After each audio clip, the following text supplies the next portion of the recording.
Hi everybody, very welcome to yet another live stream here on the Mentour Pilot channel. As always, I hope you are doing absolutely fantastic. So, first of all, as always nowadays, an apology for not having done more live streams lately. It's been a crazy couple of months behind me now, with all that comes with, me going on furlough, not flying anymore, having to rearrange my life accordingly, working a lot more together with Adrian on my Facebook page and trying to get that running. And I'm also building a new studio, so I can increase the quality of content coming out to you guys. So I do apologize. I will be trying to make these live streams a more regular thing, and I also want to have a more professional settings for my live streams. But that does not matter now. Right now, what matters is the questions that you guys have. That's why I'm here. I have, let's see where I put it there, my cup of coffee with me. I hope you have your cup of coffee, because the way that I run these live streams, guys, is it's supposed to be just like you hanging out with me. All right. I don't care how many people are on the other side of the screen. For me, it's just talking aviation to a good friend. That's how I want you to feel, and that's what I want this to be. The way that I normally run this, if you haven't seen me or have been on one of these live streams before, is that I try to do as many questions as I can. I pick them primarily from the super chats. The super chats coming in, that's, below your little chat window there, there's a little dollar symbol. It means that you can donate a little bit of money to the channel. And I promise to answer every one of the super chat that comes in. But then I also take pictures. I also take some questions from the normal chat, of course. So that's the way I work it. Yeah, let's just see where this goes. I see there's already been some stuff happening in the super chat. That's great. So let's start it from the beginning. Brian Raleigh, great to have you here. I'm a very fearful flyer. I haven't flown in 3 years after a true panic attack on takeoff. How can I start to get over this? I miss traveling. Well, first of all, I'm very sorry to hear that. What you have is something that over 30% of the population actually share. It's very, very common to be a nervous flyer, and there are different kind of ways that you can deal with this. What I always tend to tell people is, first of all, try to find out what the reason was for that first panic attack. Okay, and the reason I'm telling you that is because some people actually are not afraid of flying itself. They tend to project fears of something else onto aviation. A lot of people get suddenly afraid of flying when they have had a divorce, for example, or they've been moving house or job, or something stressful has happened in their life, and they take a flight, and on that flight something like that panic attack happens, and after that you or your mind goes in to say, well, maybe it's the flying that I'm afraid of, and it becomes a fear of flying when there's actually something else. And when that's the case, it's hard for me to do anything about. Then you probably need help from a professional to kind of get over that. Now, if it's just because you had a really bad experience on one flight, and that flight maybe there's a lot of turbulence and stuff like that, well, in that case, you can kind of come to terms with it by doing what you're doing now. Participate in live streams like this, watch videos, learn about aviation, learn about the fantastic world that is commercial aviation and how incredibly safe it is. By doing that, you can start to feel that you're a little bit more in control of the situation, and that helps a lot. For example, instead of thinking of how bad this flight is going to be, you can start playing with, I wonder what the pilots are doing now. Actually, I watched this one video with Mentour Pilot where he talked about how they're preparing for the takeoff, 45 minutes before the flight. Now they're going through the paperwork. Now they're setting up the cockpit. They're checking all of the systems, and start kind of thinking that like that instead. That way you will take focus away from your fear and focus more on something constructive. And take it one step at a time. Try to get yourself on a shorter flight, for example.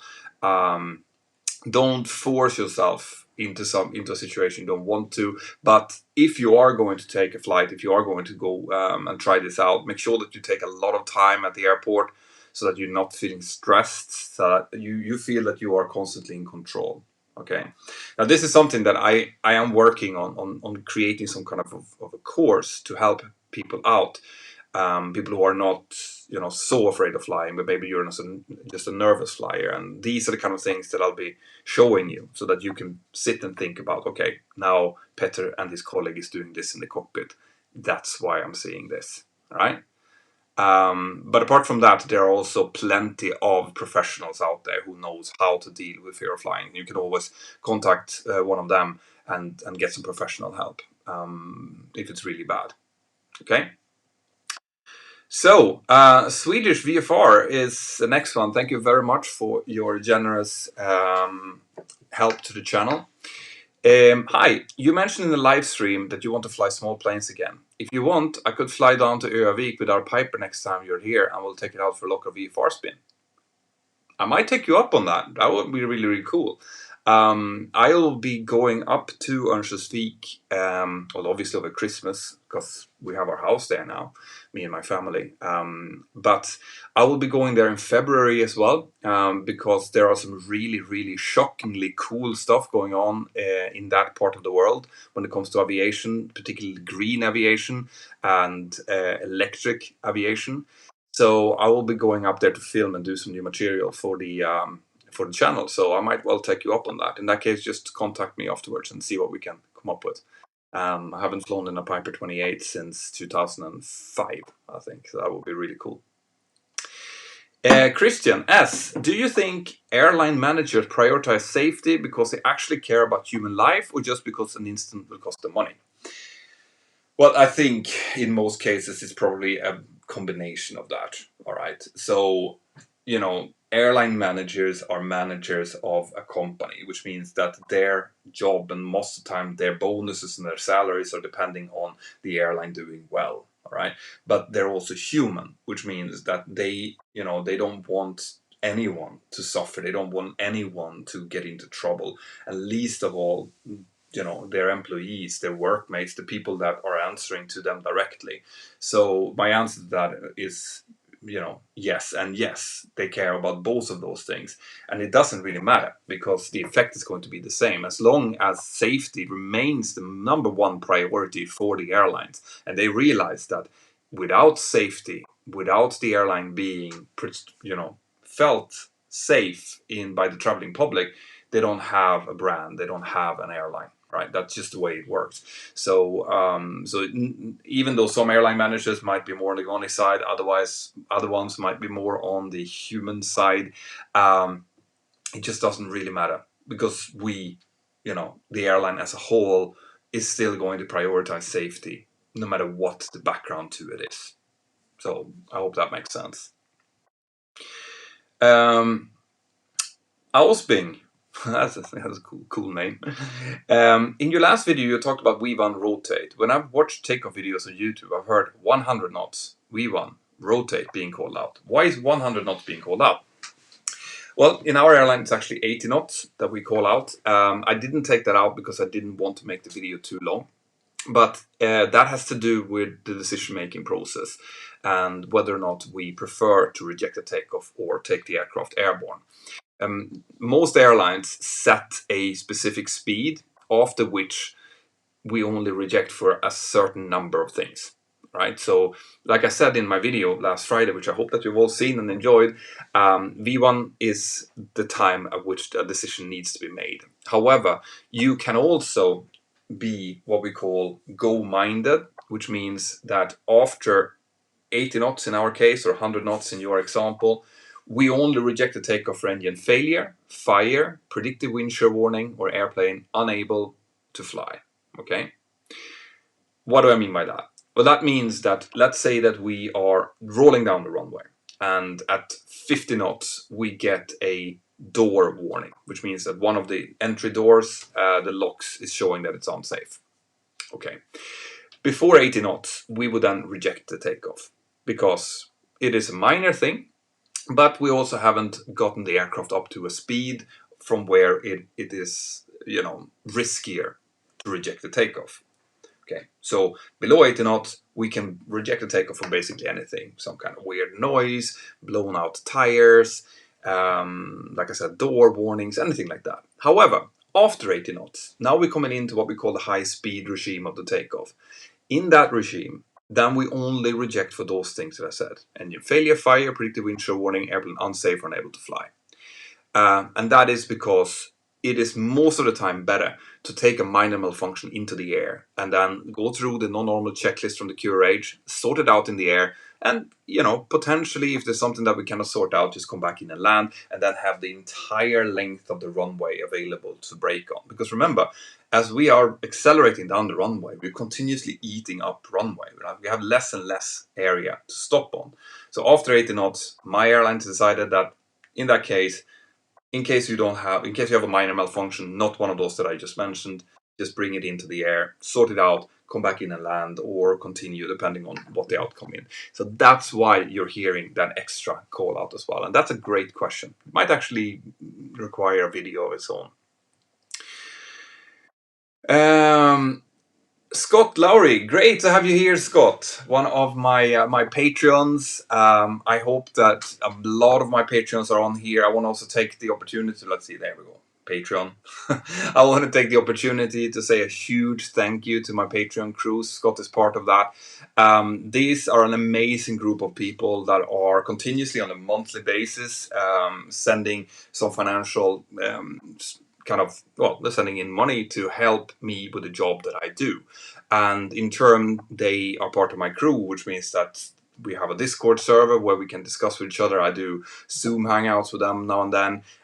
They get to preview my videos, and a lot of times they pick up on things that I've made mistakes on or that they think I should change and stuff like that. So they are basically my fail-safe.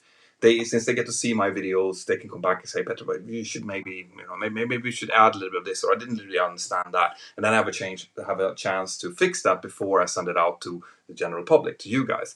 So if you're enjoying this and you want to be part of my kind of core crew, well, then join Scott and the others here. You can just go into Patreon and you can choose to support with as much or as little as you want. It doesn't really matter, but there are different kind of tiers in there which you can check out. Scott, nice to see you on screen. Thank you. If you were to go to another airline, are you able to go in as a captain or do you start off as a first officer? Now, this is a very common question, and the answer to that is yes. That means that in some airlines I am able to go in as a captain. In some airlines I am not. It depends on the policy of the airline and a lot with what the labor union is saying. So, for example, there's something called a direct entry captain scheme in some airlines, where if you have a lot of experience, relevant experience on type, you can go in and go through the tests that is required. And if the airline thinks that you're good enough, then you can go in and start directly in the left-hand seat, even in an aircraft that you haven't flown before. So if I were to go to a company that does this and pass their exams on, for example, a Boeing 747 or a 777 or something like that, then I could be trained in to fly as a captain, even though I haven't done that before. But if I go to a more traditional airline, say that I want to go to Air France, for example, or British Airways or Scandinavian Airlines System, KLM, then that will not happen. If I want to go there, I will have to go through their screening, and then they will offer me potentially a job, but as a first officer, and I will be at the very bottom of the seniority queue, and then I would have to work myself up. And those airlines tend not to expand too rapidly, which means that command slots are rare, so it can take anything from 10, 15 to 20 years for me to go from a first officer role up into the left-hand seat again. So what happens then is that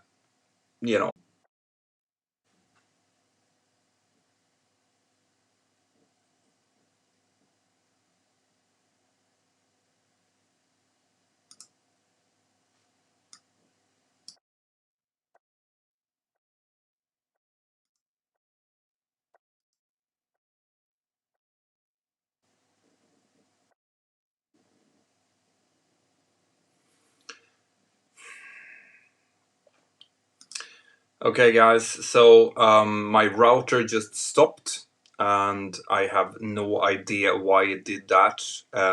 Also, I cannot see your messages now for some reason.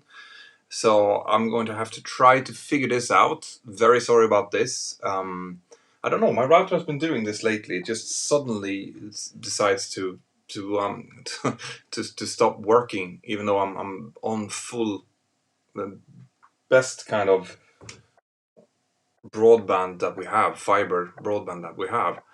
All right, I want to try to get back to see all of your messages here, because I can hear them clicking in the background, but I cannot see anything at the moment. Just let me give this a try. Okay, so it seems like I am getting back up again. Just give me back, so I have to see where all of my super chat questions went. Don't worry, there we go. It seems like I am back again. Okay, cool. So where were we? Sorry about that. Hopefully that will be the only hiccup today. So let's see. Scott was asking. Yeah. So basically that's it. So it has more to do with the airline than anything else. Yes, I could go as a captain because I have my ATPL, I have my command hours, I have all of that with me. But you know, it's up to the airline whether or not they want me actually to work as a captain or not. Sir Camley, thank you. Hi Peter, I'm bored. I want to fly to visit family in China, but the price is quadruple, like 2K per person, and we have to pay for quarantine. I'm sorry to hear that, and it does surprise me a little bit because I wouldn't think that the prices would that high. But then again, what has happened now, obviously, is that the output, the number of flights available, is going to be less and less. But there's still going to be a lot of people who want to go to, for example, China. So with that will be quite a lot of price hikes, unfortunately. Hopefully, we will see the airlines starting to pick up again if they see that people want to start traveling. Obviously going to increase the capacity again, and when they do, the prices will start dropping again. However, I am afraid that we will see a permanent increase in prices because of this. There's going to be a lot of less competition for several years to come, and the people that are out there are going to try to recoup their losses. So COVID has not brought anything good with it so far. And I'm very sorry, because it's going to hit people like you who want to go and see your family the most. It's a little bit unfair, but so is everything in the world right now, unfortunately. So, Airbus 380 CGN. Hi, Mentor. Great to have another Sunday live.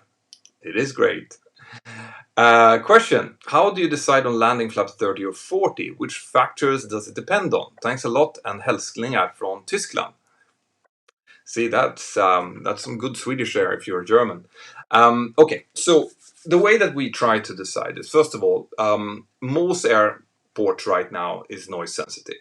And using flaps 40 will be slightly noisier than flaps 30. Why? Because we have to keep slightly higher thrust setting. So with flaps 40 you have more drag, you can come in slower, but it also means that you have more thrust on, which will create more noise. So if I have a nice long runway, we try to use flaps 30 because of noise and because of environmental reasons and because it costs more money. So flaps 30 is the preferred flap setting if you have a nice long runway.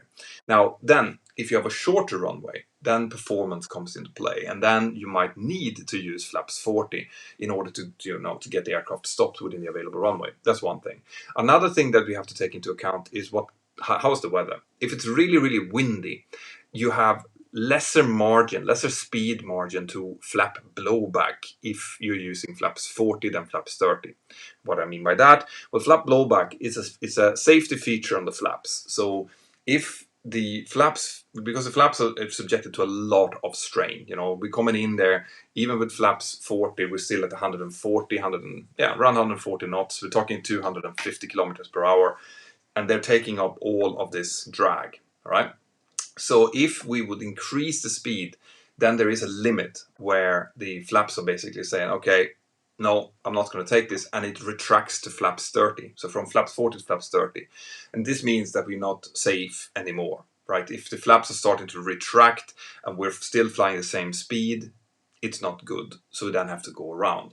So that means that if you're flying into an airport where it's very gusty, a lot of gusty cross or headwind, then it might be smarter to go with flaps 30 than flaps 40 because you have a larger speed margin. So the speed will be going up and down with the gusty winds, but you now have a much bigger margin to your flap blowback. There is flap blowback from flaps 30 as well, but at a much higher speed.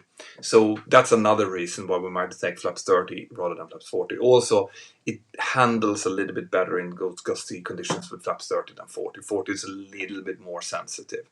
So yeah, that's it. You look at performance. Performance not an issue.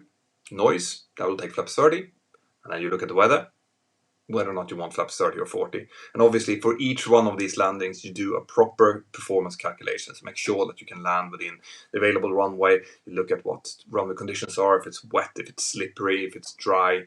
So this is done independently by both pilots for each landing.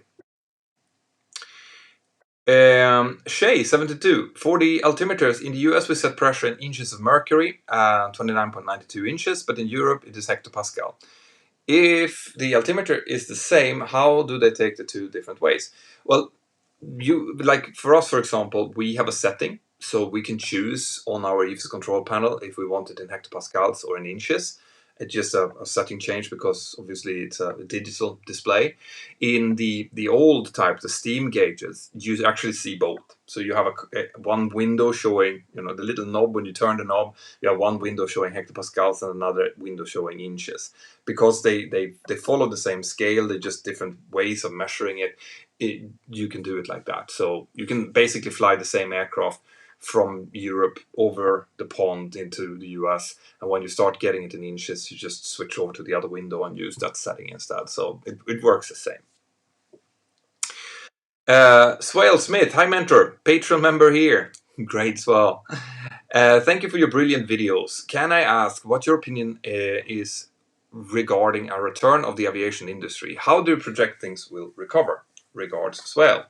Well, that's a big question to answer, and unfortunately, I don't have any crystal ball, just like everyone else. It all depends on what happened to this virus and how the different states all around the globe decides to deal with the virus, right? Because what we're seeing now is kind of like a hopscotch. Everyone is doing different things. Some countries have like mandatory quarantine, some countries does not, some countries require testing on arrival, some on departure. It's a mess at the moment, and that's what makes it hard for the industry to recover right now. Because if we would have a common way of dealing with it, all of them saying, before you travel, you do a quick PCR test, you do a quick test no matter what. They just decide on exactly what the rules are, so people know what the rules are, and then you can kind of act accordingly. When you know that, you'll be able to travel because you'll be able to predict things. But as long as you're sitting there and you're like, well, I don't know, maybe there will be quarantine when I go back, maybe my flight will be cancelled, I don't know. People will not be traveling and we will not be recovering. So we need to have a common way of dealing with it. That's number one. Number two, obviously, is what happens when it comes to vaccines. If vaccines becomes widely available and they work, then the fear is going to come down. When the fear comes down, the industry will recover. But what I do think is what we're going to see is a quicker return on domestic routes, for example. So if there's a large domestic market, like the United States, for example, once the United States gets a more comprehensive kind of control over the virus, which I predict will be happening soon now with the change of administration, then the domestic market is going to recover. The domestic markets within the individual countries in Europe is the same, and then intra-European travel is going to recover after that. And what's the last thing that's going to come back is going to be long haul. And time-wise, I think we will probably see maybe 80-90% of 2019 levels next summer in Europe, providing that there's not a huge second wave. And then summer 2022 is going to be back to more or less normal. That's what I think, at least when it comes to short to medium haul. Long haul is probably going to take another year on that, so 2023, 2024, something like that. That's what I think anyway. I was part of a couple of panels on Pilot Career Live this Friday and Saturday. I hope you had a chance to check that out. And this is pretty much what people are saying. Okay, now obviously the flight schools, they have a vested interest in saying that, just like I'm sure that you've all seen the Balpa announcement about, how they didn't want people to train to become a pilot, which is on the other side of the spectrum. They also have kind of a horse in the race. They don't want to get more people into the industry because it doesn't help their members, right? So you have to be careful with what you read in these times, as always. And yeah, but that's pretty much why we are here. That's why we started the Airline Pilot Club. And by the way, guys, I hope that all of you who are here right now have had a chance to go and check out the Airline Pilot Club. So the address is theairlinepilotclub.com. You can just go there and check it out now. What we're trying to do is we're trying to give honest feedback, honest guidance. First of all, we have the indicative assessment, which I really wanted everyone who considers getting into this industry, especially now, gets that indicative assessment, because it will tell you a lot about yourself. It will give you a lot of feedback on things that you should be improving on before you even think about starting your flight training. And we will be there for our members after you've done the indicative assessment to work on those specific pilot competencies that you need in order to be successful. And after that, we will be guiding towards the flight schools that Andy O'Shea, which is the ex-head of training of Ryanair, has huge experience when it comes to selecting people for jobs. He is looking into the schools to make sure that they have the quality needed for you guys to go, so you don't need to do that job in the same extent as you do right now. This is becoming more important right now. People are asking, why did you start now? Who wants to become a pilot right now? We know that. We know there's going to be less people who wants to become pilots right now, but the people who do will need whatever help and guidance they can get, and that's why we start now. So hopefully we can be helping and guiding people in this time. So, Noah Williams, happy Sunday, everyone. Supposed to hear the result for my deferred first class medical this week from the FAA. Very nervous. Wish you luck. Best of luck, Noah. Yeah, let me know. Let me know how it goes. I really hope that it's going well, and best of luck for your future training coming up. Pranay Vardhan. Hi, Mentor. How do pilots manage their career and experience when an airline retires a certain aircraft type, like what Delta did with the MD-88 and 777s? Well, that tends to be an internal thing that happens inside of the airline. So if the company decides that they want to retire an aircraft fleet, then the pilots on that fleet will be retrained on whatever fleet that is going to take over. So if you are retiring MD-88s, for example, well then you would have something like, for example, Airbus 320s or Boeing 737s that's going to take up that slack. So it's likely that they're going to be trained onto that. And that's generally what happens, right? There have been instances as well where airlines are downsizing and getting rid of a fleet, and then we have unfortunately seen a lot of redundancy. So an example of that is what happened in Emirates. They took away the Airbus 380 to a large extent, and a lot of the pilots that were employed on the 380 lost their jobs, unfortunately, as part of the COVID. So that's another way. But generally speaking, when we're talking about like the American giants, for example, they tend to just reshuffle and get people into the same position they have, as in captain, but on a new type rating. Sergey Bormisov was a nervous flyer. Let's see, that jumped again a little bit. Was a nervous flyer. During the quarantine, I watched all your videos. Excellent stuff. As a result, I looked forward to my next flight, since I did 20 plus flights and I enjoyed every single one of them. Planning a PPL. Thank you very much personally. Well, Sergey, if you knew how happy that makes me when I hear things like that, because I mean, obviously this channel is what I live on now, right? I'm on furlough. I don't have I get the odd flight now and then. For example, I'll be flying on Wednesday, yay! But in essence, I don't get any salary now, and I won't be until my base comes back maybe in March, April next year. So I am working with my Facebook page and this YouTube channel, and I do get income for me and my family from this.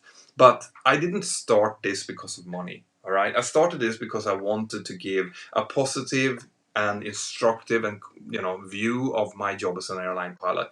And I did that, it's almost 5 years ago now, for people like you, that I could go in and I could explain, how things work and from my perspective, what I think about things. And to hear that you are helped by this, to hear that that you can start to fly. Maybe you can start to see more friends, go traveling, have wonderful experiences because you're watching my videos. That is just the best ever.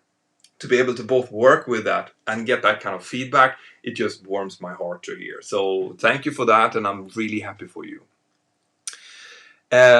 Joshua Velasquez, good evening, Peter. Just wanted to share that your channel has been so inspiring and influential to my career. I'm currently training for my PPL and flying a Skyhawk 172.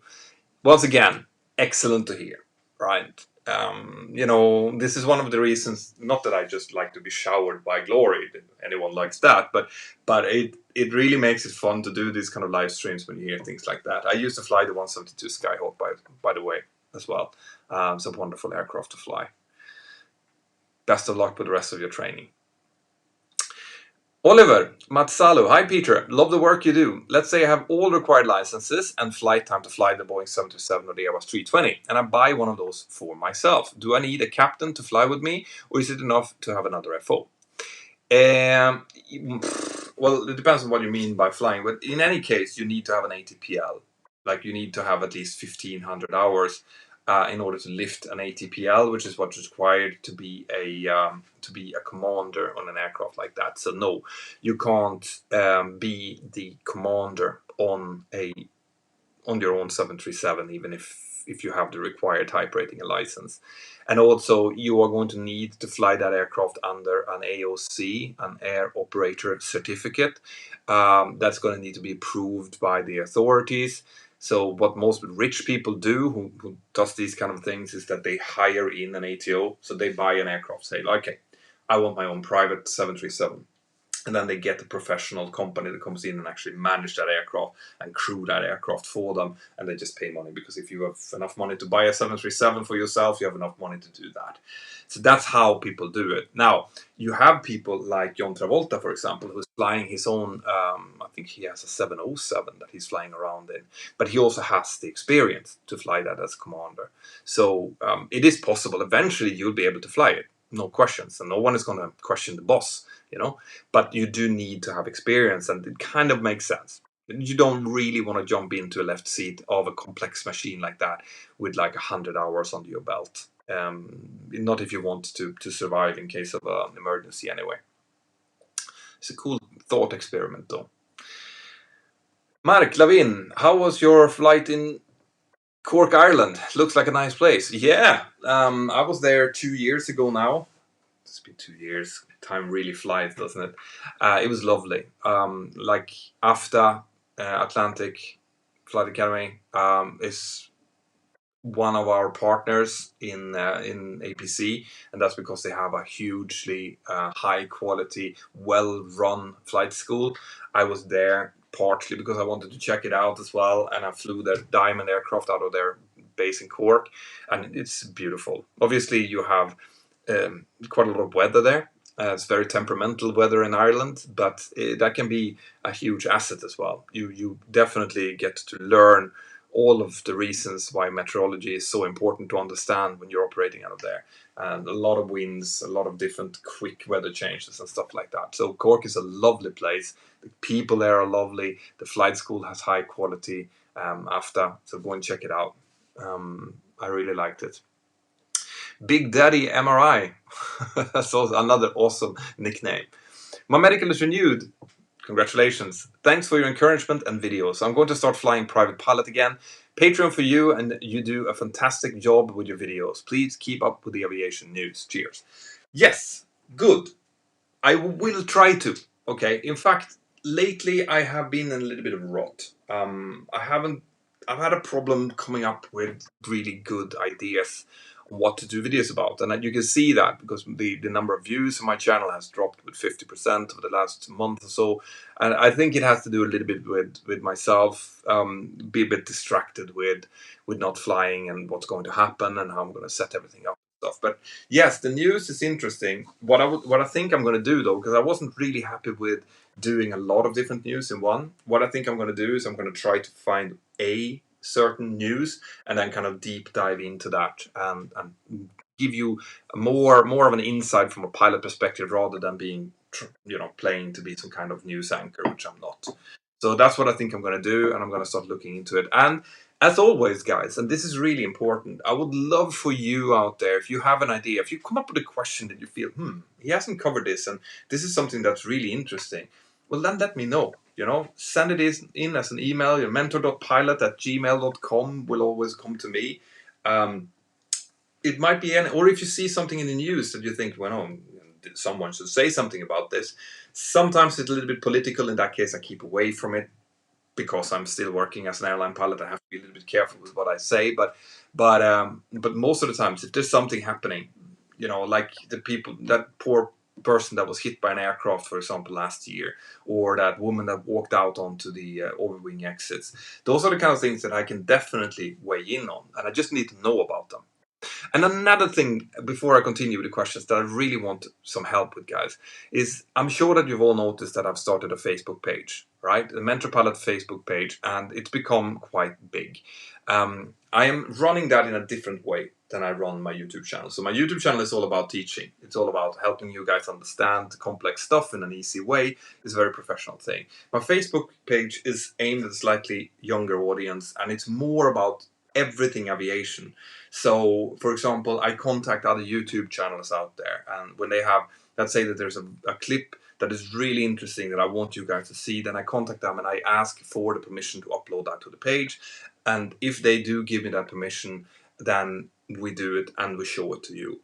But what I do need is I need your help, guys. With sending in interesting clips. All right? Sending in links to interesting clips that you see.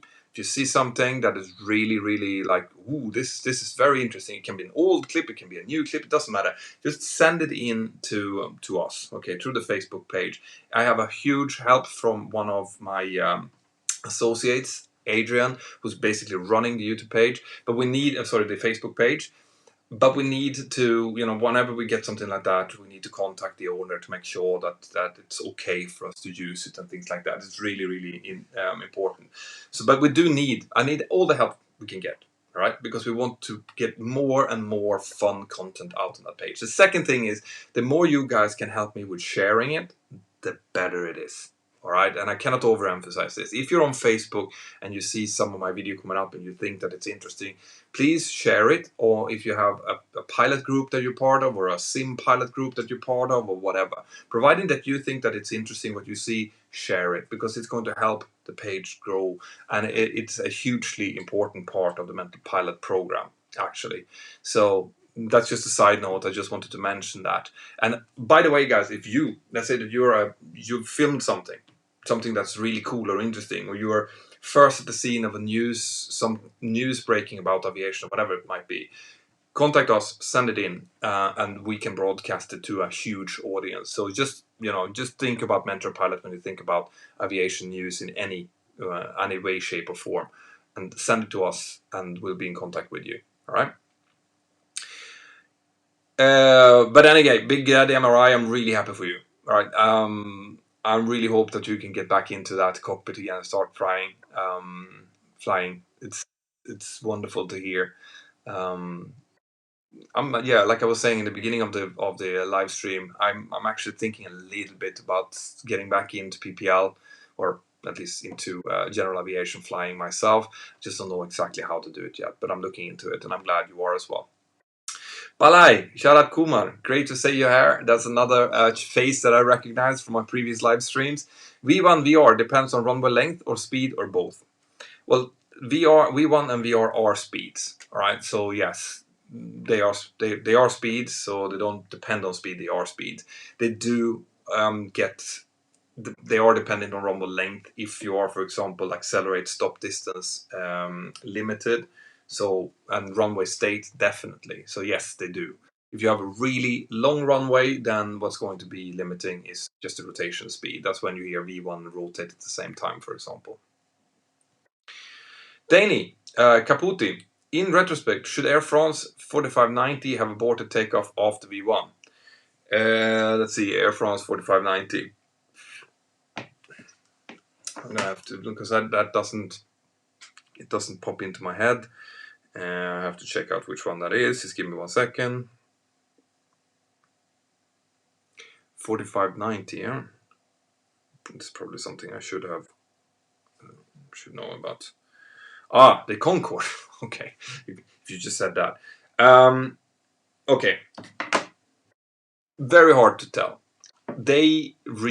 From what I've seen, I haven't gone into the exact fund report of the Concorde crash yet myself, but from the documentaries that I've seen about it and the coverage that I've seen, he basically rotated to avoid crashing into an aircraft on the side of the runway. So he had lost control of the aircraft at that point, partially. We have something called VMCG, which is minimum control speed on ground. That's a speed that you need to have in order for enough air to fly over the rudder to keep yourself, straight in case of an engine failure. Under that speed, if you have full thrust set on one engine and you lose the other one, the aircraft might start to wear and you might not have enough rudder control in order to keep the aircraft on the runway. Now, from what I've seen, it looks like he had a little bit of that issue, as in they got a problem with the engine, the aircraft started to veer off the runway, he saw another aircraft just there, and he just rotated to get off the and not collide into that other aircraft. Now, like I said, I can't swear to that one, but if that's the case, then he just did it to try to save as many people as possible. Generally speaking, we never ever reject after V1 unless the aircraft is unable to fly, right? If there is a structural issue or if you've lost both engines, for example. Otherwise, we are trained to take the aircraft into the air and deal with it, even if the aircraft is on fire and it happens after V1, okay? It might sound strange, but that's how we've been trained. There's been far too many times when people have tried to reject after V1 and ended up with just crashing at the end of the runway instead. And even an engine fire can be dealt with safely. If you have an engine fire, you take off, you do the memory items, you shut it down, you cut the fuel to that engine, it will stop burning because there's no more fuel to burn. So, we are trained to do it that way, and that's how we look at it. So, Spyrus, thank you for your hamburger. It's always nice. Now, guys, and I wanted, since I saw Spyrus here, I've actually forgotten. Have you checked out mentorpilot.com lately? I hope that you all go in there every day now, because the quality increase of our aviation news that are being produced has jumped up with about 100%, 200%. We now have dedicated writers. Spyrus is one of them, who does an amazing job by not only reading what the news that are out there, but combining it into actual news work and making good articles about it. So if you haven't, then make mentorpilot.com a bookmark on your on your home screen, on your telephone or whatever, and go there and check out. We produce, or he produces, about 2 to 3 high quality articles about the aviation world per day. I share them on Facebook. I don't share all of them, but I share some of them on Facebook. And obviously, on top of that, we have the Mentor Aviation app, where there's probably between 50 and 100 articles about aviation being produced every single day. So you will be, if you want aviation news, Mentor Pilot is now your one-stop shop, which is exactly what I wanted it to be. So, and Spyrus is doing a fantastic job on that. Great job. Patrick Lubachuk, hi, I recently passed an assessment in one of the APC ATOs. I will be starting my training soon. Is there a place for me in the APC? Yes, it is. First of all, congratulations, that's really well done. Now, APC, we will be doing, obviously you've already passed the first stage. What we do is we try to help people to prepare even before they go for their assessment. So you have already gone to the assessment and you passed it, so congratulations. But we do want people in APC who are in training as well. Why? Because we will be, first of all, helping you. If there's, issues with the ATO or anything, any kind of feedback that you would like to put forward, we will be there. We will talk to the ATOs, because we keep, since they are our partners now, and we only partner up with the highest quality schools out there, we also make sure that they keep that quality. So if you need just to project feedback or whatever, you can go to us, and Andy can push that feedback forward to the ATO. So that's one thing. Another thing is that we need people like you in the club to talk to the people coming after you, to be mentors, basically, because there's going to be a lot of people that maybe they want to go to that ATO that you've just done your assessment for, and they want to know, what about accommodation? What about this? What should I be thinking about? What should I be reading before I go? How should I prepare? And the more people like you we have in our APC Discord server, the better the club will be. So absolutely, we want you in. And then afterwards, I mean, the APC is not just flight schools and preparing for flight schools. We are working together with airlines as well, and we will be talking to airlines. And as the industry starts picking up, we are hoping to play a bigger role there. Now, caveat here, we don't have that yet, but we're working on it. And this is where my reach to you guys and Andy's reach out into the airline industry and into IASA is playing in the quality of the club. This is why we started it, because we are in a unique position to both reach a lot of people and reach a lot of influential people inside of the industry to help you guys get the best quality throughout. Find the right people into the right schools and into the right seats. That's what we're trying to do with APC. So absolutely, you have a place in there, and we are going to welcome you with open arms if you do. JX, on another live stream with CW Lemoyne, you talked about the Gothenburg approach, Säve being NDB, not DB, NDB, right? What did you mean by that? What about Landvetter? So NDB is a type of radio beacon. It's a very unprecise radio beacon that used to be used to fly approaches all over Europe. It's disappearing more and more because it's so imprecise. And Säve had one of those, right? So it had an ILS from one direction and an NDB approach from the other direction. Landvetter obviously have ILSs from both directions because it's a main airport. So that doesn't have that problem. But NDB, if you go out and you Google it, you'll see that it's just an omnidirectional radio beacon. And we get basically a little arrow, like a little needle pointing to that beacon. And then we have to use that to fly an approach in and to keep that arrow pointing towards the QD Romeo of the airport. It's quite complicated. You will hate it when you do your IR. Cool. Let's see. Oh, man, there's a lot of people here. I love doing this, guys. So happy to see all of you here. Emily, 33X. ATPL starts tomorrow. Advice: 6-month modular. Hold on to your hat.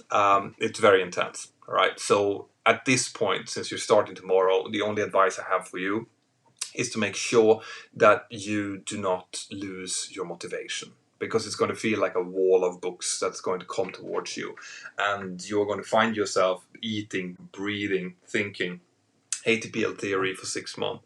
So very important that you do give yourself a break now and then. If you're working and reading theory for 6 days, take that Sunday off, right? Go out, play some pool with your friends. Don't think about aviation for at least 1 day per week, okay? Because otherwise you might burn yourself out. So just be careful about that. Be conscious about that. Remember that is light at the other end of the tunnel. Once you've done your ATPL and you start flying, it's just so much more fun, everything. But you need to get through this, and you need to kind of do that with your flame still burning. So give yourself some time off as well. That's probably my strongest advice. And best of luck with all the theory. Michael Starnab. Hi Petra, I love planes already from childhood. Now I'm 27 and I start to think about PPL. It's my dream to fly a plane, but I have glasses with diopter -4. What's your opinion? Is it a good idea to fly? Yeah, I mean, when it comes to medical questions, I never answer them because I don't know exactly what type of glasses you have, what kind of correction that you need. The best thing to do if you want to go down this is that just go out and Google aeromedical center or aeromedical examiner in your town. All right, there's going to be one in every single town. Then you'll get a phone number. And then you call that phone number and you tell them that this is what you want. They are probably going to either give you a straight answer or they're going to refer you on to the aeromedical center where they can go and tell you, yes, you can get a class 1 medical, you can get a class 2 medical, or you can get a lower class medical than that. And from that, you kind of build, right? But just go contact them. Ask the questions. But don't ask people like me. Ask the actual professionals, the aeromedical examiners, all right? Because I will be sitting here guessing and it wouldn't help. So it's always good to talk to the right people. Grant Rennie, thanks for the hot dog. Magix Academy. Hi, Mentor from Switzerland. I have a technical question. In low visibility procedures, when do you disconnect out the throttle with the 737? I just had the case on the simulator, on the ground, right? After nose gear touchdown. So you'd let the aircraft land itself. Main wheel touchdown, nose wheel touchdown. As the main gear sets down, you start racing the reverses. Nose gear touchdown, you can disconnect both autopilot and auto throttle, keep the center line going, and that's it. But not until then. So main gear touchdown, reverses, nose gear touchdown, disconnect, and keep the center line going. Love your doggos, yeah. Patchy is not here now. He's with my mother-in-law. I don't know if you heard. I told all my patrons about this, but my Patchy and Molly had puppies about a year and a half ago, and one of those puppies we gave to my mother-in-law, and last week she got sick and she died. So we lost that puppy, which means my mother-in-law was devastated because she was exactly like Patchy, like exactly like Patchy. Really, really friendly, always on top of her and stuff. So we've left Patchy up with her now for a couple of weeks so that she has some company. And Patchy is about to impregnate Molly again. So in 3 months we're gonna have more puppies coming. But no, it was really, really sad. But that's why you don't see Patchy in my videos now, because he's actually not here. He's with my mother-in-law for a few weeks. James Golding, can you do a live stream with Kelsey? I've tried to. To be honest, yes, I would love to. I've done live streams with Kelsey before. He's a hoot. He is so funny, so nice to talk to. But the problem is that since this pandemic started, he has been working basically non-stop. It's been impossible to schedule a live stream with him. But yes, I will try to do a live stream with Kelsey. I would love to do that. C. Hege, is it common for airline pilots to be picky about what aircraft they fly? I've heard that quite a thing among some MD-80 pilots. No. They might want to. They might want to try to decide which aircraft they're going to fly. But in fairness, they're going to fly whatever aircraft that the company decides that they're going to be flying on. So, no. They might, like I said, they might have opinions about what they like flying on, but at the end of the day, they're going to fly whatever aircraft that company decides on. Pilot, thank you very much for your support. Valerie Visgrano, hi. Why does the CDU look like an 80s computer? It is kind of an 80s computer. That's why it's even like a 70s computer. It's really old-fashioned, but it works quite well. It's very tactile. It's easy to find quickly when you want to do things. So, I mean, in the newer ones, you would see touch screens just like you're used to from your mobile phones. But in the older ones, they look like that. And that's just the way it is. And the last super chat question for the day is Hamsis. ATPL exam is not hard. Good for you, man. That's great to hear. Most people think that at least some of the ATPL exams are very hard, but I guess if you know it, you know it.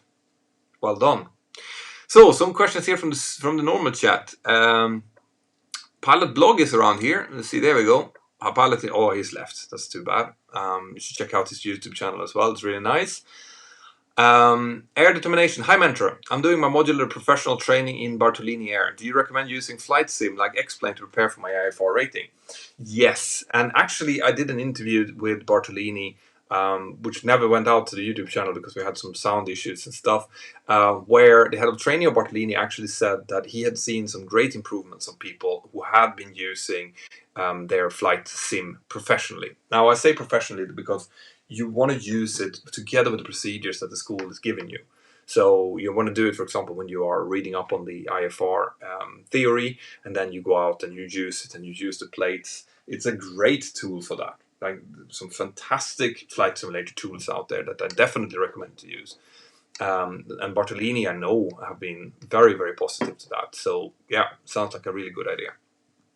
Robin Wernersson, hey, tjena. More questions here.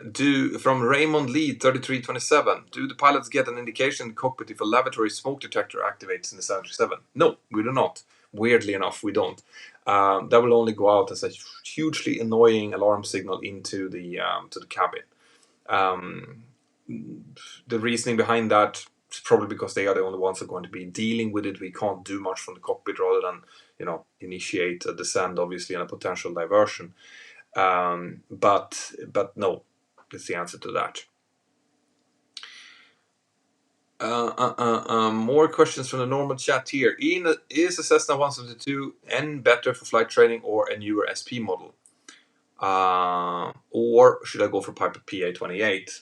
It doesn't matter, right? You can look at the quality of the aircraft in themselves. So if they have a very recently upgraded Garmin avionics, for example, that's great. But there's also some benefits with flying the old steam gauges to really thoroughly understand everything from the beginning. So what's important when it comes to which aircraft you're going to be training on is the standard of the aircraft. Is it safe? Is it well maintained? Does your flight school have a lot of aircraft so that if one has to go in for maintenance, you can continue your training without interruption? Things like that. All right. If it's a PA-28 or a Cessna 172 SP or N, it doesn't matter. What is the Mentour Pilot? Have you ever played Elite Dangerous? I'd like to see what an airline pilot thinks of a space game. No, I haven't. I'm not that into games. Like, I don't play that. My kids are crazy about the different computer games and VR games and stuff like that. I've never been. The thing I have is I always get I get nauseous if what I see isn't perfectly correct. I get motion sickness from it. So I never tend to be able to do it for very long. That's why I need a level D simulator to instruct it as well. And when people are taxing on those things, it can be crazy nauseous. But that's just something that I have, I guess. So let's see. Are there orders on how hard to use the rudders? Yeah, there are, especially after that tragic accident outside of New York where opposite rudder were being pushed several times and it actually broke off the tail. There are rudder limiting devices as well, so that the control units are actually giving out less pressure at higher speeds to avoid huge air loads. But you cannot do simultaneous max opposite rudder. You're not allowed to do that because there's just an enormous amount of force that's being subjected to the tail. And no, that accident outside of New York was a real eye opener. Like I always say with these crash investigations, that we learn something, and the whole industry learns from events like that and becomes safer after events like that. So you see people there are spamming in the chat. Please don't do that. It's really annoying. And I have, as you can see, some really great helpers that are making sure that doesn't happen. Is it possible to change the auto brake level after touchdown? That is a great question. I don't think so. I have never done that.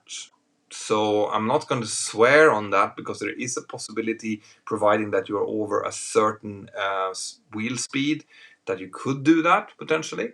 But no, I haven't seen anything written about it. And the way that we actually do it is that obviously we calculate the landing distance based on a auto brake setting. And then if that auto brake setting is not enough, then we apply manual pressure to override the brakes and apply more pressure than that. And that will disconnect the auto brake. But I'm gonna say no to it, with a caveat that I might be technically wrong here. It's definitely not something that we would do. That's why I'm not really sure. Abdallah Arida, I know it's extremely unlikely, but is there any protocol for pilots or airlines if the Earth gets hit by a solar flare? Here's a good video idea. Yeah, I mean, no, not directly. It's not like we have a set way of dealing with potentially a solar flare, but we do have contingency procedures if for example the GPS is not working. We do, and we have other procedures if we lose other radio aids. We have our inertial reference systems, our IRSs, the INS system on board, that will work kind of like an internal GPS and will still give us a lot of great navigational guidance. So there are several different systems that can go wrong, and we can still continue to fly the aircraft safely. But it's not like there is an emergency checklist for solar flares. No. Will you be doing another video about losing both engines? Maybe I might be doing that. In fact, I am thinking of creating quite a few more simulator videos. I just need to get access to a simulator now. And I'm actually thinking about either building my own simulator or buying my own simulator. Yeah, because I've just signed a contract for an office space where I'm going to build my studio for the channel, and it's big enough for me to put in a fixed base simulator there. So I'm talking to a company in Poland right now, looking on their simulators, which are really impressive. But I'm also looking at different ways to see if there's any other, because it's going to cost me a lot of money to do that. And if I had my own simulator, there's just so many cool things that I could do. There's just like, oh, I have so many ideas of what I would like to do for you guys if I had my own simulator, and I could do pretty much on-demand instructional videos, you know. So that's something that I have in mind. And if you are a professional simulator builder out there who thinks that you can do a professional grade simulator together with me, then please let me know. Have you ever been intercepted by military jets? No, I have not. That tends to be bad if that happens. Touch wood. Have you ever considered paragliding? I have. I went even as far as going out into an airfield and looking at it and talking to instructors about taking it up. And then I realized when I saw the accident statistics for paragliders and how many people break their legs and die every year, that no, I'm not going to. I'm a father of two, and I'm not going to get into that, especially breaking. I don't think, you know, because I will be very careful and only fly on really good days and stuff. But still, the risk that you would break your legs, for example, and not be able to fly is bigger than I'm comfortable with. The Mentor After Dark channel featuring Mile High Flight Club confessions. Yeah, there are a few of those for sure. Can't. I'm not going to go into those though. All right, guys. So I'm going to be coming towards the end now, because as always, around the hour mark, I start to run out of voice and start to disappear. Have you ever flown into Tokyo? No, I haven't. I would love to fly to Tokyo if I had a chance. And what about ultralight statistics? You just bought one. Oh, cool. There are some fantastic ultralights out there, as in really top-notch ones. So as long as you look after it and you keep it maintained and you're careful when you fly it, it's going to be fine. Airbus or Boeing? For now, but you know, if someone would come to say, and you know, if Airbus up in Toulouse would come and say, listen, we need someone to come and fly some of our Airbus 350s and deliver them out to customers from here, would you be interested?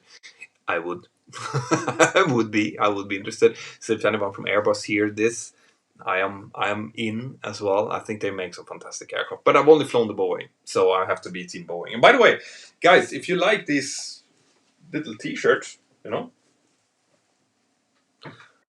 I have a few of them. Let's see. You see this one? This is probably something that's definitely true for me. It's probably true for you as well. Go and check out my Teespring store. My graphic designer Dominic is a wizard, and he is constantly creating these new cool merchandise. All right. So if you haven't already, go and check it out. Go just to Teespring Mentor. Teespring.com/mentor-crew, I think it is. You'll see that there's one. Actually, I think there's here in the chat. You can see at the top of the chat that one of my T-shirts is already kind of pinned there. You can just press that one, and it comes directly to the Teespring store. And by the way, if you buy some of my merch, right? If you buy one of these Team Boeing or Airbus or Antonov or Piper or Cessna or whatever it might be, and then you end up in an airport wearing it proudly, and you see another one, and you guys can take a picture together and send it to me, I will come up with something cool for you, okay? Because I'm really looking forward to when that happens for the first time. And it hasn't happened yet. I haven't seen two people that didn't know each other wearing my merch and meeting up. It will happen at some point, and if you are the first one to do that and send me a picture of it, I will send you something. All right, I promise you that, because I want to see that happening. It's so cool. That's it, guys. I hope that you've enjoyed this live session. I hope that you'll see and come back when I do my next live session. I hope that you've subscribed to this channel. Once again, guys, Facebook page, if you can help me by just sharing the posts out to groups of aviation fans, that would be hugely appreciated. Have an absolutely fantastic day wherever you are out there, and I'll see you next time. Bye bye.